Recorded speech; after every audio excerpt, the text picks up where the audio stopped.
Hi, everybody. It's Georgia Rose, and I'm in the soul space. Bobby and I were just having a lot of fun right before airtime. I know we were laughing a lot, but it's always good to have a little joy, right?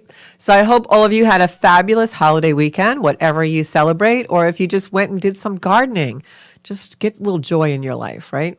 So tonight we're going to talk about so much stuff. We're going to put the number on the screen right away because if anybody wants to call in for a card pull or a little mini reading, definitely do that.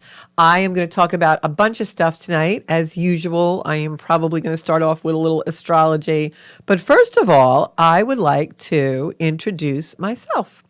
For those of you who are tuning in for the first time, I am Georgia Rose, and I am a psychic intuitive and an astrologer and a healer and a normal, average, everyday real person. And I live in an earthbound world. I'm a real estate broker by my daytime life, and I also train agents and do life coaching. And in my spare time, this is what I do. Labor of Love is the Zencuda Soul Space. I am the founder of a lifestyle company called Zencuda, which is for people who are really ambitious and really serious about their Zen. And a while ago, I guess now it goes on about 2 years, I actually coined the word and trademarked the word Zencuda because I had been called in my earthbound life as a realtor a barracuda sometimes. And I always thought that was really good because it meant I was a go-getter, but oftentimes it had a little bit of a negative connotation. And so when I decided to be more spiritual in my life, quite a while ago, I guess I've been on this spiritual trek almost like 18 years now, I coined and trademarked the word Zencuda because it's kind of like a barracuda, but someone who's a barracuda about their Zen. So that's where the word Zencuda comes from. And I would love it if all of you out there would share the show. In a minute, I'm going to look and see who's out there tonight, who's watching with us, and got a bunch of people on, and we'll get into it. So if anybody, again, wants to call in, numbers on the screen, 516-945-9099. If you're just listening, if you're in the car, or if you're home, or if you're on Spotify or Roku or any of those things, I don't know really what they are. I guess I should learn, but no, I kind of know. So if you're just listening and not watching, that's the number. Call in if you want, talking about anything. So the first thing I want to talk about tonight is the astrology, because that's usually what we open with. Sometimes I have a guest. Tonight I don't. Tonight you get me all to yourselves. So if you have any questions for me, you want to know more about me, you can ask. So who have I got on here? I've got Susan Mack and Sarah and Janine and Christine and Joanne and Janine. Did I say Janine? I think I might have said her twice. So anybody who's out there in the soul space, send up a bunch of hearts. Give everybody a little love-in, extra love-in for those of us who spent time with family that maybe wasn't so fun and joyful this weekend, and we've got some things to work out. We're going to send you guys some love. And for those of us who are coming off a beautiful weekend with lots of joy and lots of connection, send that energy out to everyone in the world who needs it. And boy, do we all need it right now. So what's going on with the stars? So we have Pisces, Jupiter. In Pisces, we have Jupiter, Mars, and Neptune, and Venus. So we've got 4 planets in Pisces. So if you've been feeling a little forgetful or spacey or wonky or just like very ethereal, almost floaty, that is probably why. The Pisces energy is really heavy duty right now, and Pisces is an energy of imagination, of dreams, of connection with the other worlds, other realms, galactic, alien energy, spirits, angels. That's Pisces energy helps us connect with that because it's very dreamy. Pisces is going beyond the realms of possibility to what is impossible. So in its highest octave, Pisces energy can be used for dreaming, for meditating, for connecting with past loved ones, for going very deep into the spiritual realm, connecting with whatever your religion is.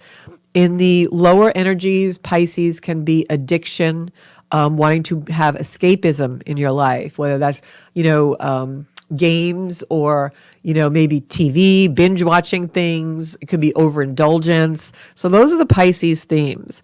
With Jupiter, Mars, Venus, and Neptune all in Pisces, that energy is really going to be expanded, especially since we're still in the energy of that first time in 165-year meetup of Neptune and Jupiter. So if you're feeling spacey, that's why. I don't think you need to run to the doctor unless you're really not feeling good. I wouldn't say don't go. But that's probably why. The other reason why you might be feeling a little spacey or forgetful is also because we've been having huge solar flares. We're going to have Phoenix Green on the show again to talk about that and the vibration of the earth and all that stuff. Something to watch out for this week is tomorrow, April 19th, the sun moves into Taurus. So for all of you Taurus birthdays, happy birthday. When the sun moves into Taurus, that ups our game with determination. We become more fixed on things. We become a little more focused, so that Neptunian and Jupiter energy in Pisces might get a little bit lessened with that, floaty feeling. With the sun in Taurus, we might feel a little bit more grounded. Let's hope. With the sun in Taurus this month is really a great time to go out in nature a lot. Taurus loves nature. It loves gardening, that kind of stuff. The North Node and Uranus and Mercury are all in Taurus also coming up. And that's really going to help us concentrate and focus. But Uranus may be a little electrical there. So if you have personal planets or if your birthday's in Taurus, you may start to feel sudden unexpected surges of things happening that you didn't really plan on. So be careful. Check everything twice, especially if you're traveling. Also, as the planets meet up in Taurus, those electrical surges, Uranus has the Taurus has the Uranus factor now. That Uranus energy is very changeable, sudden, electrical. It could be really great stuff, things happening that you've been waiting to happen, or it could be things that maybe you've been putting off, and all of a sudden they'll come into your life. So just know, with Mercury and Uranus there, we may hear more about COVID. We may have a short spike in COVID. I think we're kind of through with that energy, though, because right now all the planets are direct. On the 29th, Pluto goes retrograde, so that's going to slow us up a little bit. I'll be here to talk about that. But right now, I think we're kind of done with most of the COVID energy because all the planets that were in Aries are moving away from Aries. The only one left in Aries for the rest of the next, I'd say, year, 2 years is Chiron, which is the planet of the wounded healer, which is where we do our work on our inner wounds and our inner child. I don't think that's going to really affect the COVID spike. I think all those planets in Aries was kind of making everything move really fast. So expect maybe a small surge when Mercury and Uranus touch point in Taurus. That'll go away. And then I think we're going to start to feel some little bit more harmonious energy this week. Now, it won't last very long because we are coming up eclipse season on the 30th, but I'll be here to talk about that. So, wanted to talk a little bit about ambition. And I was thinking a lot about ambition the other day, and ambition kind of got a little bit of a dirty word connotation, dirty feel somewhere along the way. I don't really know how that happened. I went and did some research on the word. But one of the reasons why I wanted to talk about ambition was because, like I just said, we have this Uranus in Taurus energy coming. And Uranus is the planet of sudden, unexpected change. But in Taurus, it's more grounded. Taurus wants to be grounded. Taurus is the bull. It wants to have steady feet. And so when the planets are in Taurus, and we have 4 of them in Taurus right now, we will be by the end of the week, there's kind of this factor of upping the game on determination. And that made me start to think about ambition and how determination plays into ambition, but how it's actually really different. And a lot of times people who know me personally will ask me a lot of questions about, being successful and things like that. Because as you know, if you really want to get somewhere in life, you ask someone who's been there before you. I always do that. When I was trying to, put a podcast together, I went to people who had done it before. When I opened a real estate brokerage firm, I went and sat with people who already were broker owners. That's what you do in life. If you want to succeed, you become humble and you go to people that know better than you do. So now that I'm a little bit of a Yoda and a little older and wiser, people will come to me and ask me things about real estate or about spirituality, etc. And I do life coaching. And a lot of times people will ask me questions about my ambition. And they'll say, how you seem really determined whenever you have a goal. How do you stay ambitious? How do you stay determined? And a lot of times people will have, especially those who know me from my earthbound career in real estate, will think I'm ruthless or that I am, a real, I once overheard someone call me a barracuda. And I've never really been that way. I'm competitive, but I'm competitive with myself. So when it comes to ambition, I'm a little different. And I want to tell you all tonight how ambition works for me in my life And maybe you guys can apply some of my theories to some things you do. If you want to call on the show, maybe you can actually make what I do better and expand on it. But I'm going to talk personally about what I have come up with when I really went in deep and thought about the things that make me unsuccessful and the things that make me ambitious in a healthy way. And it all started when I was a kid. I have to say that ambition in some ways saved my life. And I don't know if I was born ambitious with that gene a little bit more amplified than some people, or if it developed because of adversity. I grew up in a really rough house. I grew up in an abusive household. I grew up in a place that was not always fun to be. As a child, I sat in closets a lot, till screaming stopped or violence stopped. And so I think when I look back, the seeds of ambition were grown on that closet floor. I can remember, being hurt as a kid, physically, emotionally, in a lot of different ways. And being, even as young as 6, 7 years old, feeling hopeless and maybe sitting on that closet floor. And then all of a sudden, a feeling coming up within me of this little flame, a flicker. And at first I thought, well, maybe, that was hope. I'll identify that as hope. But it wasn't. It wasn't just hope. It was ambition. Because even as young as that, sitting in that closet, there was a part of me that felt like I didn't belong there and that I was created for something better. Now, where that came from, I have no idea. Maybe it's just human perseverance, survival, whatever you want to call it. But ambition was the seed of that. And so even from a young age, I think something inside me said, no, you can do better. No, I will not be like this. I'm going to get out of here. And that drove me my whole life. It still drives me in some instances in a more healthy way. But I think that even as a little girl, I was ambitious. And one of the things that I faced growing up was, if you're a woman especially, and I know there's a lot of stuff out there about gender now, but speaking from, quite a few years ago when I was a kid, if you're a little girl and you want more and you're ambitious, it's a dirty word. You're told you're too much, too pushy, too loud, too much, you're too. You're one of those two people, right? And so I think somewhere along the way, when I started to really become more self-respective and self-understanding, I had to understand that ambition wasn't bad. And I think maybe for a lot of little boys too, we're told not to reach too high, right? It's gotten a little different. I think today's generation is told to reach beyond impossible. But for a lot of kids growing up in the 60s and 70s, we weren't told that so much. And so I think that ambition for me, that feeling, evoked a lot of power and a lot of determination. But for some reason, there was something inside me that from a very early age linked it with soul and linked it as a savior. It was like, ambition was this prince, Prince Ambition, who was coming in and putting the right slipper on my foot. And he was magical because every time I had my head hanging in that closet like a dog and had no hope, that little flicker would come back and tell me that someday I was going to be something. And I never let go of that, no matter what situations I was in. And believe me, I've been a lot of places in my life. I had a first marriage where I was dragged across the floor and beat to a pulp. And I never lost that flicker that I'm going to get out of this. I'm going to aspire to be something better. I've been sick. I've been in grief. I've been a lot of places in my life. And that ambition never left me. That spark of ambition that was linked with my soul that knew I had a purpose.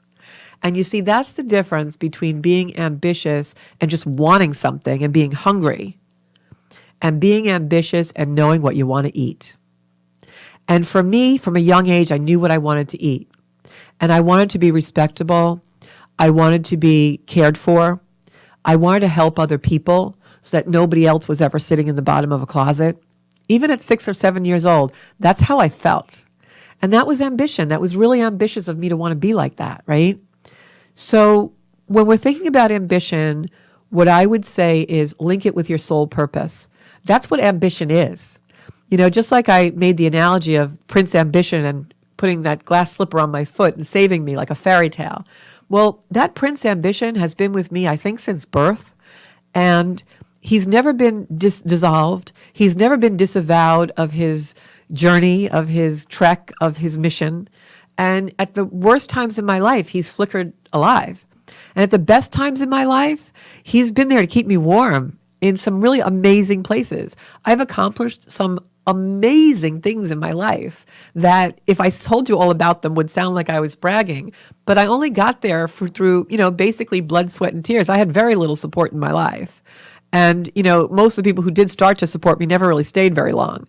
So I really think that Prince Ambition has been my fairy tale and been my driver. And so when I talk about linking that with soul, what I mean is we can think of ambition in a literal way, right? Like we can want something. I want to lose 50 pounds, or I want to buy a BMW, or I want to be the top agent in my office, or I want to be the number one at something. I want to be the fastest runner in the school. We all have an ambition, right? But if you take that ambition literally, you're missing the boat. There's something inside the ambition. There's a symbolism. And you can look at life literally, and then you're missing out on things.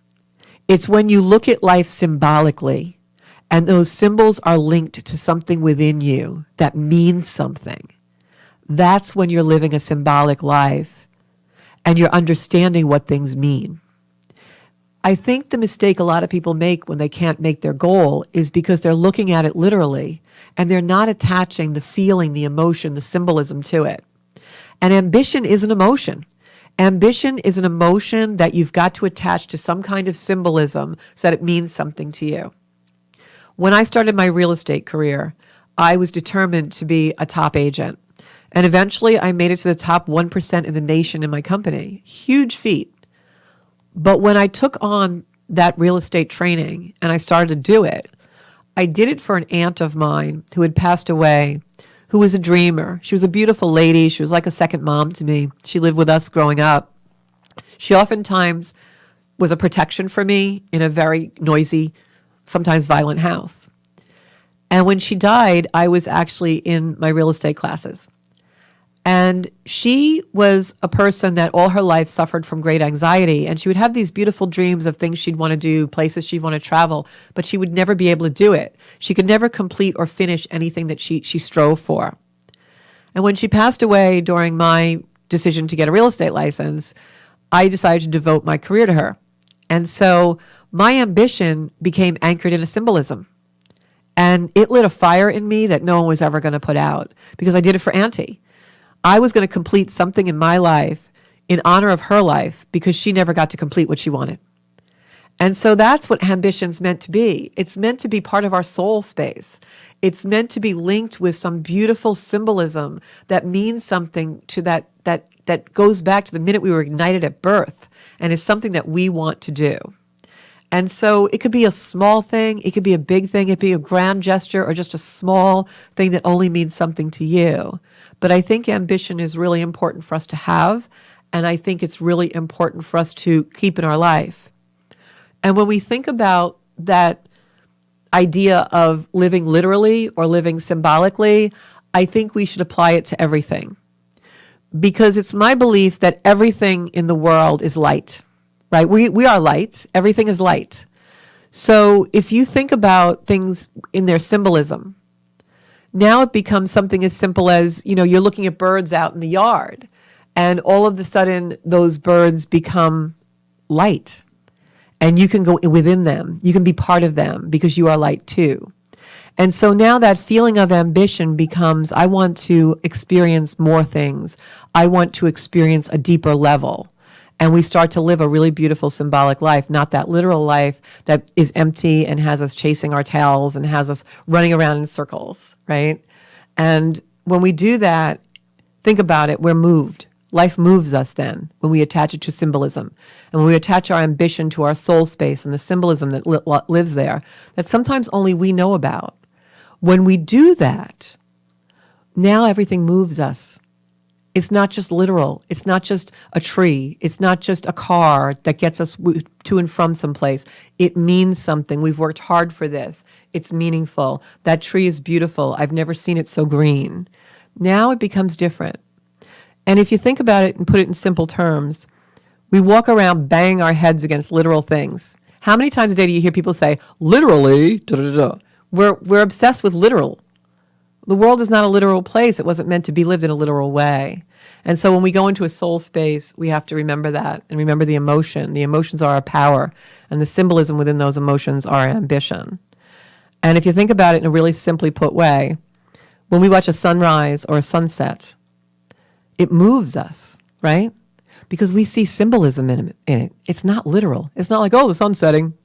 We feel it. Maybe we feel a little ambitious about something when we are inspired by that. And maybe we just have an ambition to watch it every day. I did that during COVID. I would go and watch the sunset every day. So that's all I got about ambition. I don't know if you guys got any comments. I don't know if that was too deep for everybody, but I just think it's time that we all start embracing our ambition because, God, it's so powerful. And I really think that when we can't find our purpose, maybe we're squashing that. Because I think a lot of us have been conditioned to do that. And we have to have a really good relationship with our ambition. It has to be healthy. We have to know we're worth it and we deserve it. And we're supposed to want things. And we're supposed to strive for things. Even material things sometimes, if it gives us satisfaction without attachment, right? So I think you can be spiritual and ambitious. I think ambitious is a very spiritual thing. And I don't think you're supposed to give it up because you're in a cult or you're in a religion or you're now worshiping something. I think that God wants us to be really ambitious and he wants us to be better humans than we are. So that's all I got about ambition. So comments here. Here we go. So I am good. Thank you, Mickey. Monica says she's missing the signs. Okay, so we all miss signs sometimes, you know? And sometimes I get messages for people and I'll text them the message and I'll say this just, you know, from heaven or from God or whatever. And I don't know what it means. You know, it's for them. But I think when we're missing the signs, it's very, very important for us to spend time with ourselves. I think we have to go within and within and within. And I say that a lot on the soul space. And we can help each other go in. Because human connection, especially if you just sit and have a cup of tea with somebody or a little glass of wine or, you know, you listen to some beautiful music in the company of someone, or maybe you lay on your lawn and just watch the clouds. Sometimes we have to do it in the company of each other in order to feel connected. When we don't see the signs, it's because we're disconnected. And sometimes we're so disconnected, we need someone's help to connect us, you know? So I think that is one thing, if you're not seeing the signs. And the other thing is, what really works for me a lot is if I meditate, but I do a meditation where you're going back to before you were born. And I know that sounds kind of funky for some of you that maybe are just starting to meditate, but before we were born, we were something. We were an energy, we were a light, we were another lifetime, whatever you believe. And I think sometimes we miss the signs because we're so caught up in looking for them and in the literal world. And we need to go back to the world that's more symbolic and emotional. And in order to do that, we have to go back in the space before this time and sit in the arms, in the lap, in the energy of source, whatever source is for you. God, creator, a certain symbol, a god, a planet, an energy, an angel, angels, galactic energy, Palladians, whatever source is for you. There's no right or wrong if you believe it and it feels right. So try a meditation where you go back into the arms of that source and you'll definitely get your answers. So any questions? If anybody wants to call on the show, I'm going to do cards. It's so true. Yeah, we're going to take a quick break and then we're going to get back to a couple of comments and do some cards. So Bobby, you got it.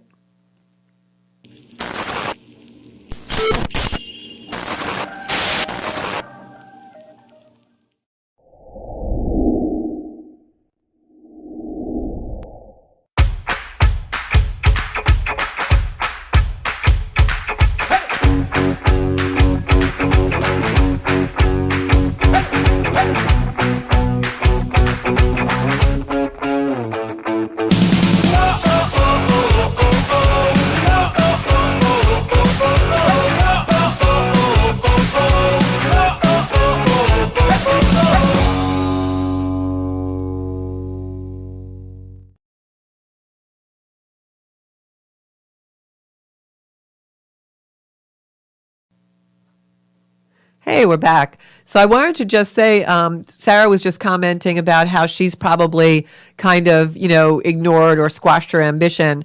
And it's so true. I think all of us do it because I think we're always like, we don't want somebody to think like we're too grabby or we're too much.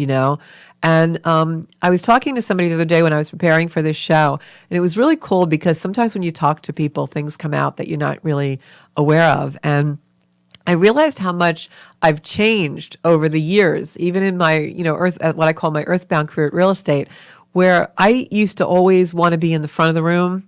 And I remember when I was a youngin in real estate, you always want to you're like a sponge and you just want to be everywhere and you're jockeying for the position. And you want to talk a lot. We want people to know what you know. And now I am perfectly content to sit in the back of the room. I like to watch everybody else jockeying for position. It's kind of entertaining. But I know what I know. I don't need to tell anybody what I know unless they ask for it or unless I think it's really important. I don't talk just to talk. So that's a really interesting thing for me because I think that comes with just age, wisdom. And what I would say if I had to give the young me advice, it would probably be don't talk so much. People get you. People are going to get it. So if anybody wants to call in and ask me anything you want, elaborate on our. Aaron says people always think you're too much. Go for it anyway. Yes, Aaron, that is absolutely true. If anybody wants to ask me anything or pull cards, just call numbers on the screen. It is 516-945-9099. And so you see, I'm a little bit different in the soul space now. I'm talking about myself a little bit because I want you guys to chime in on your stories. I want to hear what's going on with you. Anybody have a story about ambition they'd like to tell? So I'm going to pull a card for Monica. Monica, maybe the card will help you get your signs. You said you were missing the signs. So we'll see if it helps. We're getting a call. Monica will pull your card after the call. Hi, you're on the Soul Space with Georgia Rose. Hey, Georgia, how you doing? Hi, how are you? Who am I talking to? This is Dave Holtzman. How are you? Hi, Dave. How are you? Completely committed to my lack of ambition. That's hysterical. Well, I'm glad I'm not. But sometimes you have to do that. And I am very glad that you're not too, because your energy is needed. So I think it's very important. And I think I needed my lack of ambition too. So I am the yin to your yang. So do you have a question or a card pull or whatever? Pull a card, because I am in the midst of a energetic shift of monumental proportions that has basically taken the hermit in my life and turned him into something completely different. So now talk to me about that a little bit. What's changing for you? Do you think it's because of what's going on with world energy, or do you think it's your personal energy? Oh, I think it's universal. My universe is shit. Now you also do readings, correct? I think I saw on your page you do readings, or no? I mean, no. I'm a bit of a Heyoka empath. That's me. Okay. I'm a clown. That's my path. You're an empathic clown. That's classic. You're like Jerry Lewis. Yeah. So I'm going to pull a tarot card for you and a soul card for you. I have to tell you, as you're speaking, I feel like you definitely need grounding, but you know that. That's actually exactly what I'm doing right now. Okay, because I'm getting that really strong. And yeah, I feel the energy coming up right now in between me. I actually went so high, and I felt myself crashing before, and that's one of the reasons why I made sure I brought myself to you. At some point, you and me will actually have a private conversation. I would love that. I would absolutely love that. I think I texted you that, but I mean, I've been moving at the speed of light in terms of the energetic shift that I've experienced. So it's well, you're moving along pretty fast, I have to say. I feel like there's a lot of changes coming for you at once. When is your birthday? What day? And just, you don't have to give me the year, but the month and day if you want. April 10th. Okay, so you just had a birthday. All right. So So your son is, it's so funny because I have a very good friend who's April 13th. So the reason why you're so ungrounded more so than normal, because I think you normally are kind of like, floaty, but the Neptune Jupiter conjunction that just happened first time in 160 years would be on your son if you were born April 10th. So that like ignited a lot of things in you. If your dreams are probably really active. I am not much of a dreamer, actually. And I have to say that I do relate to your. My childhood was not violent, but there was an emotional violence and Yeah. I mean, my trauma started at birth. That's the best way. In utero. It literally did. It literally. I'm not even joking. And it started there. So and I'm going to tell you what I'm getting on energetically from you. All right, and I will tell you, you're a little bit hard to read. Not because you're closed. You're wide open. You're a little hard to read because there's a lot of energy. It's almost like, how atoms are like illustrated, like you have the energy that's like whirring around. I feel like your energy is just whirring all over. It's like, woo, you have a lot of energy. So there's definitely some worry, but it's more like the sun was coming out of my eyes. That's the best way I can say it. And then just I'm catching a little breath. Yeah. Well, I have to tell you, I think you do dream very actively. I think you're just not remembering them because I'm getting that at night, you're getting messages at night.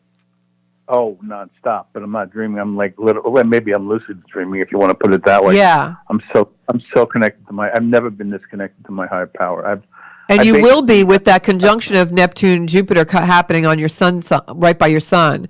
That is going to ignite the connection of other worlds for you, other realms, spirit. You just have to be really careful that you don't go too far in. You got to stay really grounded.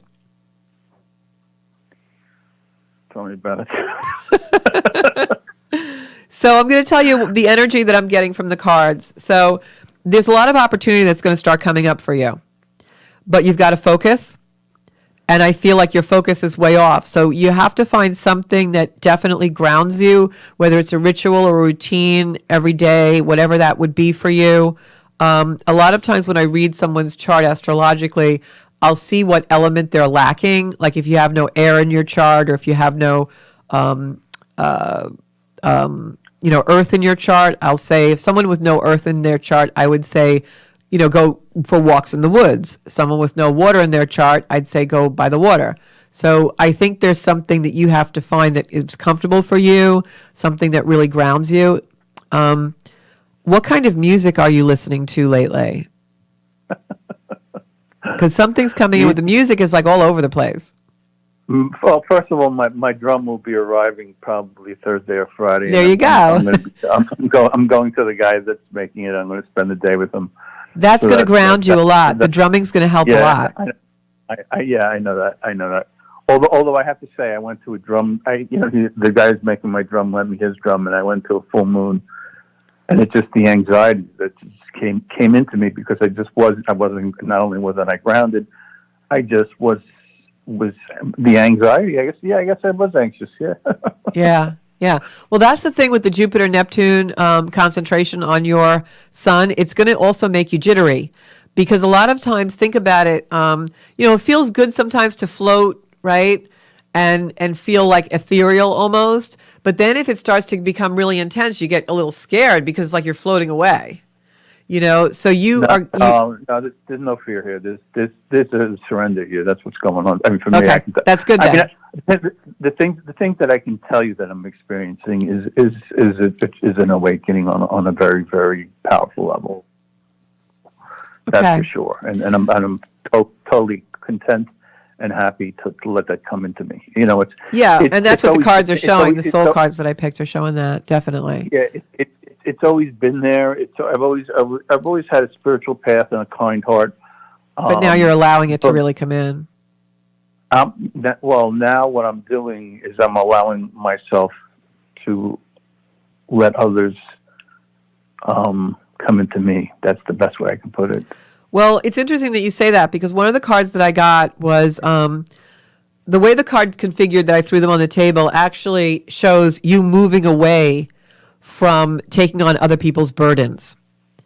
And when Oh, that's definitely happening. yeah, and That's so true. when I see those cards, that also makes me feel once we start to do that and we start to realize what karma is not ours and we hang it up, what happens is we make space to receive.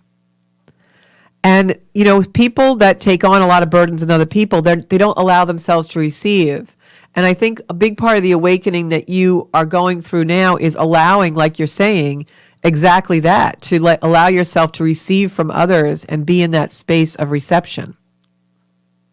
And to open myself up to a sense of love. Yeah, that's what I'm talking about. Yeah. Out. Yeah. And it's funny. I literally just texted somebody who was asking to talk to me before and to vent about some negative stuff. I said, I just don't have the energy to do it tonight. I need to take some space, which for me has been, you're I mean, I've always been an open door, basically, of energetic absorption. That's the best way I could put it. Yeah. And I'm actually, everything you said is on point. Well, I have to tell you, and I'm just going to tell you something you already know, but I want to confirm it for you. What you said is so important, David. You have to guard your energy. And by that word, guarding your energy, I don't mean, you have to, it's a negative thing, like don't let something in. What I mean is that you have to be in love all the time. And it's hard because there's a lot of people in the world who might need us, but they're really a drain. And I think that you have to be careful of that. We are so aligned in what you're saying to me. I mean, you didn't even need to say it, but you needed confirmation, yeah. But what I want to say, just in finishing that thought, is the more space you free up from doing that and allowing those people into your life, and just even listening to them, the more space you free up, the more space you have now to receive the love you really deserve. And one of the things that I see in the cards also, like I said before, is opportunities are coming to you. And it's going to be really a surprise for you because I think things happen in a way that you really don't expect. But at the same time, it's of a nature of things you're expecting. But the way it comes in is even better than you expect. This is also a time where you are looking in the mirror a lot. You're seeing yourself, but when you start to move through this, it's almost like you're in the eye of the needle right now. When you start to move through that eye, you're going to start to see yourself very differently. And you're going to start to see yourself with love, a lot of love. It's funny. I'm so in tune with that. I mean, it's hard to process all at once, but I've done that. I mean, I've already shifted. I have to say that. There's more to come. There's definitely more to come. No, it's nonstop. That's how powerful the energy's been. It's been, the music has been coming through in so many different ways, so many different songs, like never ending, and just I can feel it. Ways. I can feel it. Oh, it's unbelievable. I mean, it's like my soul has been lifted and freed, and in it's a way, beautiful for you. It's like you have that child who's needed to be protected by the universe, so he went inside, but he went inside and he built a wall that would never quite come down, right? Because there was they're coming down now. Well, the trumpets are blowing. Oh. Very true. Well, I got to tell you, I think you're on the right track. Just talk privately, and I don't want to be your whole show. No, it's okay, but we'll talk. But just stay grounded. Anything that you can find to ground yourself. I have to tell you, I'm so pleased when you told me about the drum. I really felt like that's going to be a game changer for you. I love to drum, and you're going to find it's really things are going to come out. Like just take that drum in the yard and just do what you got to do, and you're going to be so much stuff is going to come out from the soul.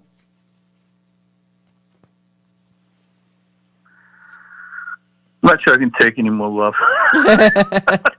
Well, you have a nice evening, David. I'm going to pick a card for Monica. And everybody in the soul space, send David some hearts so he can get through his awakening.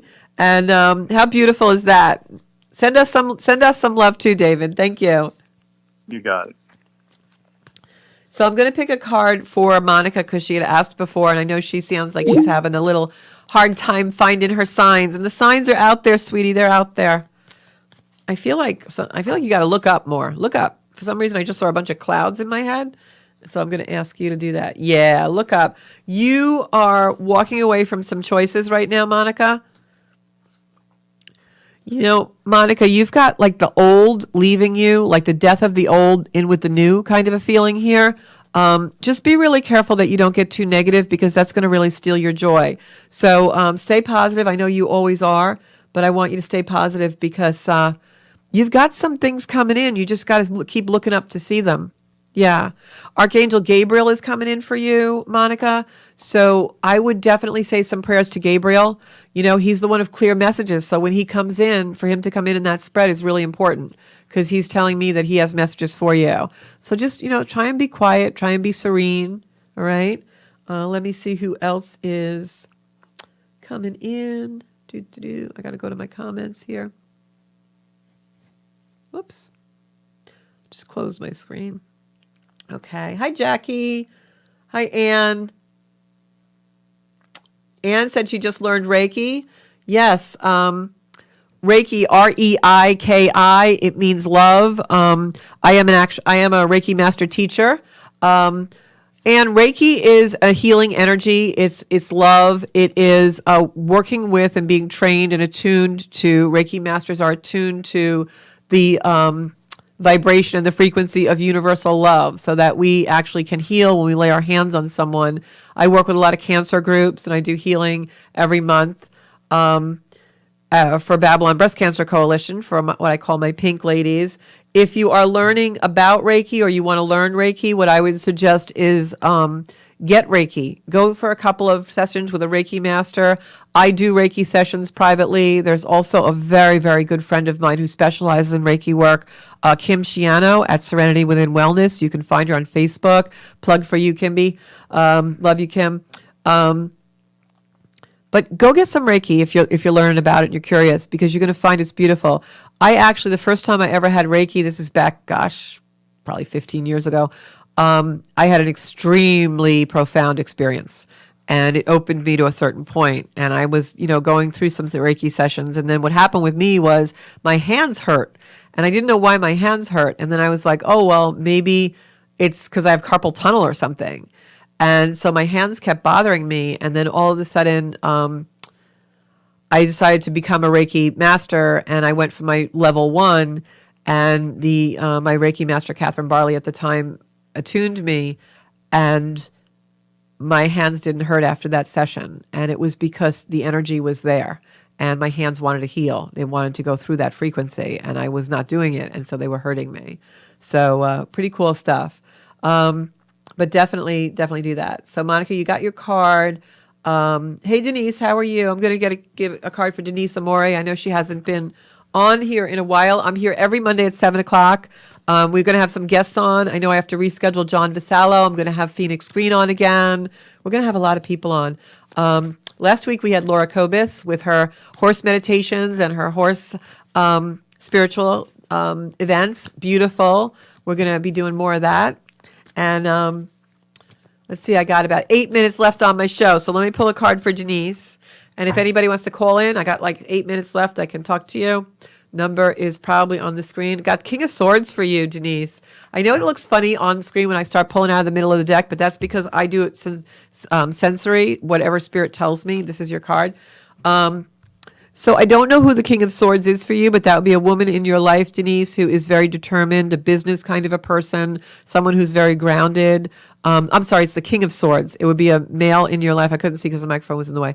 It would be a man in your life who's very businesslike, very grounded. A lot of times a King of Swords also represents legalities, law, a lawyer, or going to court, something like that. So if you have that in the horizon or in the works, it's going to work out in your favor because I also got the World card.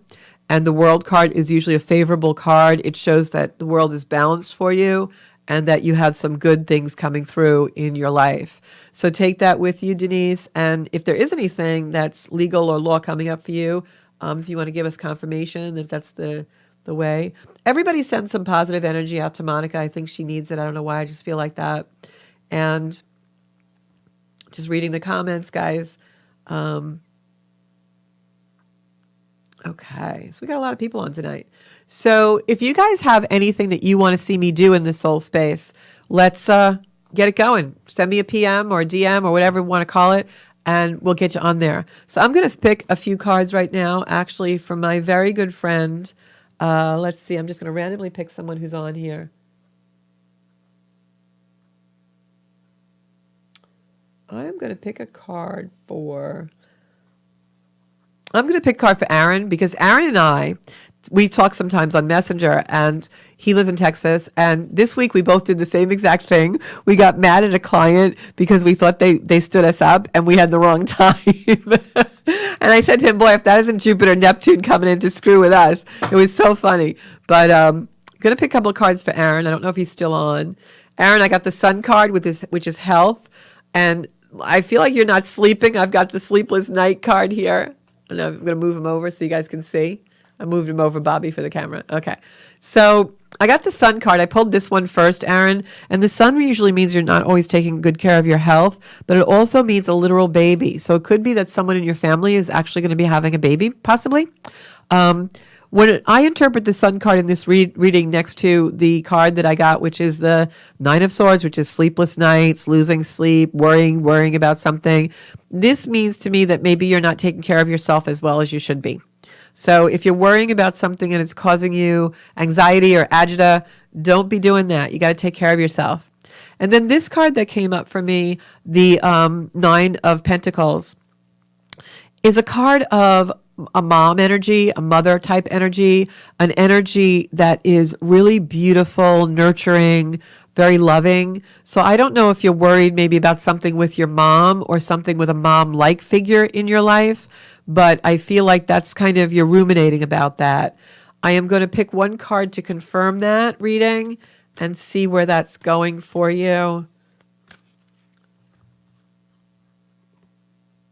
Yeah, it's the High Priestess. So for some reason, your intuition is playing on you. Maybe you're having a lot of really vivid dreams, or maybe you are getting some, I don't know, kind of like almost like a psychic hit or a feeling, a premonition, I want to say, about something to do with this female. Could be mom, could be someone like mom.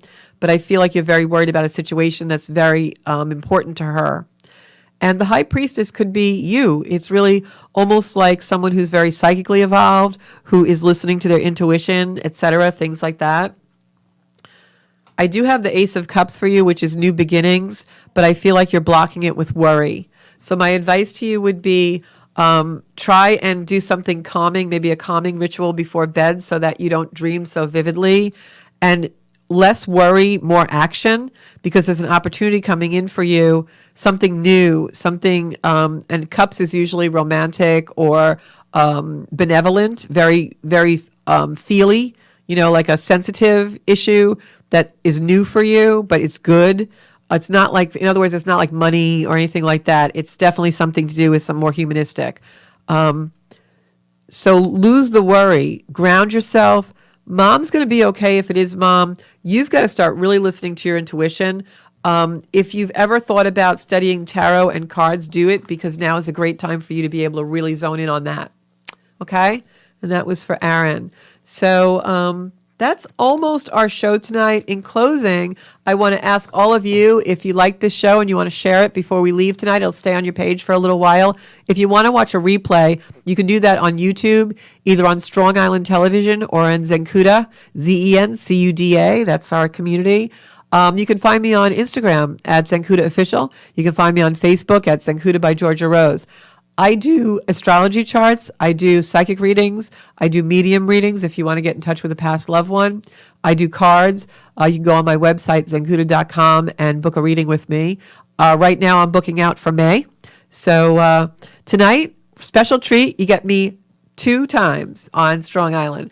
After me at 8 o'clock, Teresa comes on with Tea Time. And then at 9 o'clock, I'm going to be on Andrew Washington's show, The Truth. I have no idea what Andrew's going to ask me, and I have no idea what's going to happen on that show. But if you're not asleep at 9 o'clock, come on right back to Strong Island Television and watch me on The Truth with Andrew Washington.